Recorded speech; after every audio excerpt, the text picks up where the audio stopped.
ওয়ালাইকুম আসসালাম। হ্যাঁ ভালো আছি, তুমি কেমন আছো? হ্যাঁ ভালো আছো না? আচ্ছা তুমি কার সঙ্গে আছো? ওই মাদার চোদের সঙ্গে।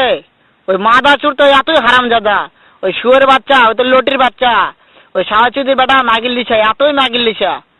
ওই হারামজাদের আমি সামনে পাইলে একটা এমন একটা চটকানি মারবো, শালা মাদার চোদ। শুনো, তবে কি আছে, ওই মাদার চোদ ওই জায়গায় আছে নাকি? ও আমার কথা সব শুনতেছে। ওই সাওয়াচুদির বেটাকে শুনে শুনে আমি বেশি বলবো। শুয়োরের বাচ্চা, শুয়োরের বাচ্চাকে আমি একটা এমন একটা চটকানি মারবো, শালা শুয়োরের বাচ্চা, লটির বাচ্চা। তাই নাকি? ওই শুয়োরের বাচ্চা আমাকে মারতে চায়? শুয়োরের বাচ্চাকে আমি দেখা সাক্ষাৎ হলে বলে শুয়োরের বাচ্চাকে আমি এমন চটকানি মারবো, মাদার চোদ। আমি থামো, আমি